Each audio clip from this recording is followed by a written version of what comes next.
इतका सुंदर पाऊस झालेला आहे, थंड झालंय वातावरण. बघा हे माझं ऑफिस टू मेसेज आहे. ब्रेकवर आहे संध्याकाळी मी थोडंसं, तर तुम्ही बघू शकता इतकं सुंदर वाटतंय, थंड झालंय.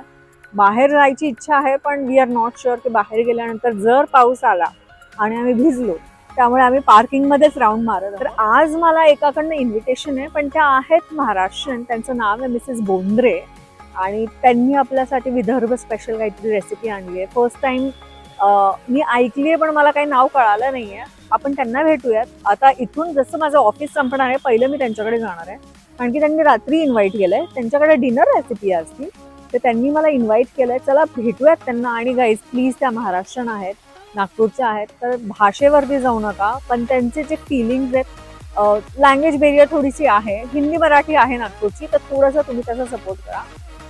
चला जाऊयात मिसेस बोंद्रेंकडे आणि पाहूयात त्यांनी आपल्यासाठी काय स्पेशल विदर्भ स्पेशल रेसिपी आणली आहे. आणि असं सपोर्ट करत राहा घरनामाला. Till then be with me. माझे नाव मिसेस लता अशोकराव बोंद्रे आहे. मला 2 मुले आहे, 2 सुना आहे, 2 नातवंड आहे. माझं माहेर एमपी मधले आहे. माझं लग्न 1990ला झालेलं आहे. मी लग्न होऊन नागपूरला सन 1990 मध्ये आलेली आहे. तर काकू आज काय रेसिपी आणली आहेत आमच्यासाठी? मी आज विदर्भ रेसिपी कढी गोळे बनवणार. ओ, म्हणजे विदर्भ स्पेशल आहे ना? विदर्भ स्पेशल कढी गोळे. अच्छा, कढी तर माहितीये, पण हे जे गोळे आहेत ते भजी असतात का? नाही, भजी नाही, ते गोळे असते तुरीच्या दाण्याची. ठीक आहे, चला चलूयात तुमच्या किचन मध्ये. दाखवा आम्हाला तुमचे कढी गोळे. ठीक आहे, चला. ठीक आहे, चला. ठीक आहे, चला. चला माझ्या किचन मध्ये बनवून दाखवते तुम्हाला. ओके, चला घेऊन चला तुमच्या किचन मध्ये, पाहू तरी. वा, काकूंनी किचन खूप सुंदर ठेवलंय. तर तुम्ही बघताय, जसं मी एंट्री केली, लेफ्ट साईडला इथे देवघर आहे आणि वरती गजानन महाराज आहेत आणि इथे खाली बघा किती सुंदर देव मांडलेत. हो ना? चला, तर काकू आजची जी रेसिपी आहे कढी गोळे, त्यांच्यासाठी काय काय इन्ग्रेडियंट्स लागणार आहेत ते पहिले आपण जाणून घेऊयात. तर तुम्ही आम्हाला एक एक इन्ग्रेडियंट्स सांगा की कढीसाठी कोणते लागणार आहेत आणि गोळ्यांसाठी कोणते. तसं एक एक आम्हाला सांगता का? हा कढीपत्ता आहे. ओके. ही हिरवी मिरची आहे. ही लसूण आहे. हे कढीसाठी झालेलं आहे. अच्छा, तर कढीसाठी फक्त 3च इन्ग्रेडियंट्स आहेत, हो ना? आणि कढी गोळ्यांसाठी हे तुरीचे दाणे आहे, हिरवे. अच्छा. हो, याला मिक्सर मध्ये बारीक करायचे. तर हे कसं केलं, म्हणजे कच्चे दाणे? तर हे कच्चे दाणे आहे. मी तुरीच्या शेंगाचे दाणे काढून ठेवलेले होते फ्रीज मध्ये. अच्छा, फ्रीज करून ठेवलं. हो. आणि असं बाजारात नाही मिळत? नाही, आता सध्या नाही मिळत. जर एखाद्याला बनवायची कढी गोळे खायची इच्छा झाली, तर मग ते त्याच्या बदले अजून काय खाऊ शकतात? त्याच्या बदले तुरीच्या डाळीची पण बनवू शकता. अच्छा, जी लोबिया मिळते त्याची पण होऊ शकते. अच्छा, ठीक आहे. तर ही तुरीचे दाणे. अच्छा.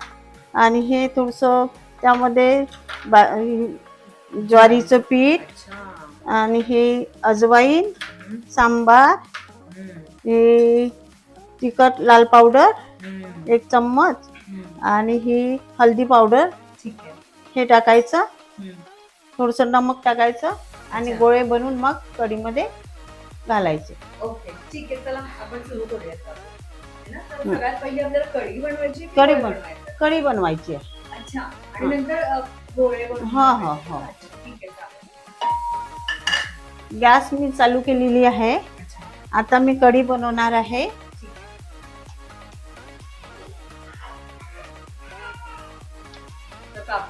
आधी तेल टाकलेलं आहे. ही राई घातली थोडी. जिरं 1 चम्मच. आता कढीपत्ता घालत आहे. आता तडका बसायला लागला. ही लसूण आहे.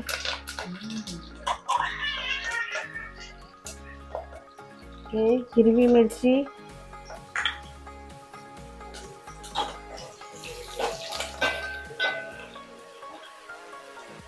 दही घेतले आहे मी. त्यामध्ये थोडं बेसन टाकायचं आहे. यामध्ये अजून पाणी बरोबर. आणि याला मिसळायचं आहे, असं मिक्स करायचं आहे. आता मी कढीला तडका देत आहे. तर ही आपली कढी रेडी झाली. रेडी झाली आहे. आता मीठ टाकत आहे मी. कढी तर एकदम झटपट झालेली आहे. जास्त इन्ग्रेडियंट्स टाकले नाही, तुम्ही स्वतः पाहिलंय. त्याच्यामध्ये फक्त जिरं, राई, कढीपत्ता होता, आणि हिरवी मिरची होती, आणि हळद टाकली थोडीशी, आणि लसूण. आता आता हे तुरीचे दाणे आहे, मी मिक्सर मध्ये बारीक करत आहे. आता ही मी तुरीचे दाणे बारीक केलेले आहे. अच्छा, एकदम भरडले. हा हा, बारीक केलेले आहे. त्यामध्ये हे हिरवी मिरची, अजवाईन. तुम्ही अंदाज पहा. हा हा, टेस्ट नुसार अंदाज. हा हा. ठीक आहे. हे चवीनुसार मीठ. बरोबर.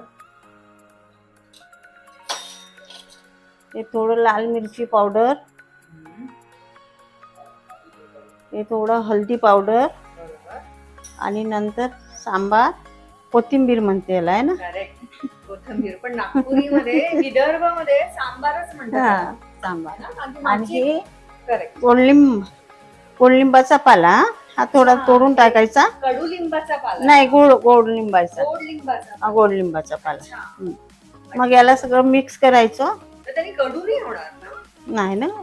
अच्छा, खूप सुंदर. थोडं पीठ घालायचं यामध्ये.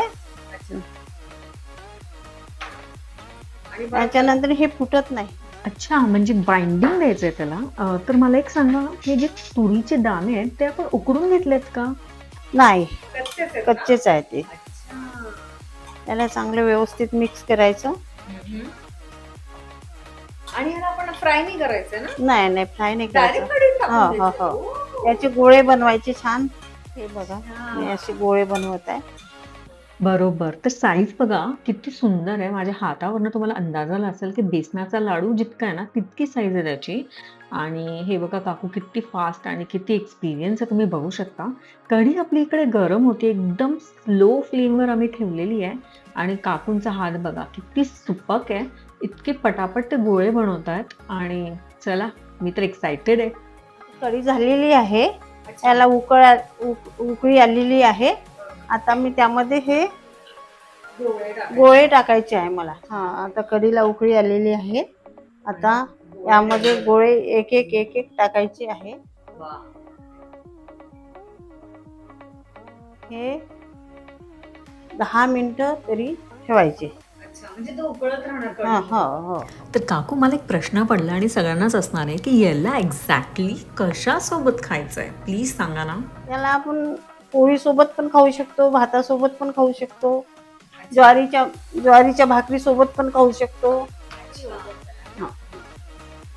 बरं, तोपर्यंत मला सांगा, जेव्हा तुमचं लग्न होण्याआधी तुम्ही ज्या गावच्या आहे, एमपी मध्ये आहे ना, तर तुमचं लहानपण कसं गेलं? किती भावंड? आम्ही 3 बहिणी आहे, 2 भाऊ आहे, आणि आई वडील होते. आता आई वडील वारले माझे. 3 बहिणी आहे, त्यांचे लग्न झालेले आहे. भावांचं पण लग्न झालेलं आहे. आणि ते एमपी मध्ये म्हणजे जामसावळी आहे ना, जामसावळी संसर तहसील मध्ये येत आहे माझं गाव माहेर. नंतर माझं लग्न शिंदी उमरीला झालेलं आहे, बोंद्रेकडे. तिथून काकांना जॉब होती, तर मग मी नागपूरला आलेली आहे. तुमचं लहानपण कसं होतं? माझं लहानपण सुंदर होतं एकदम.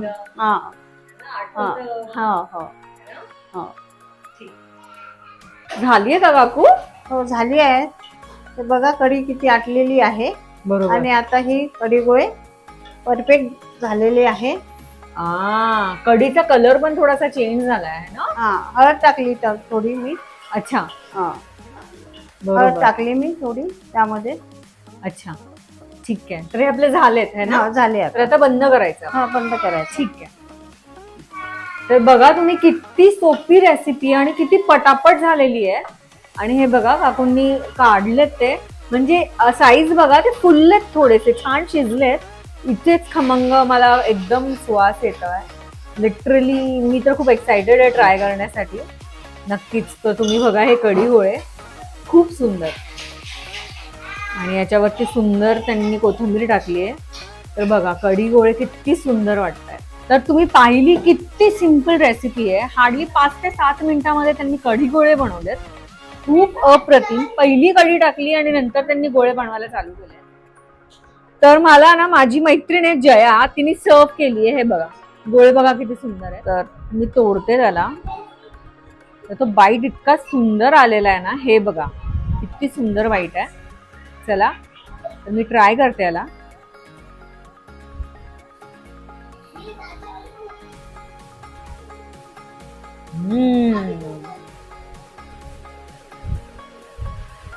मला लिटरली शेंगोळ्यांची आठवण आली आहे. तर जर तुम्हाला शेंगोळे काय आहेत ते माहिती नसेल तर मी नक्की त्याची रेसिपी घेऊन येईन एकदा तुमच्यासाठी. पण इतके अप्रतिम आहेत. प्रोटीन रिच आहे, तुरीच्या दाण्यांची, फ्रेश तुरीच्या दाण्यांची, आणि एकदमच रांगडी टेस्ट आहे पूर्ण अशी.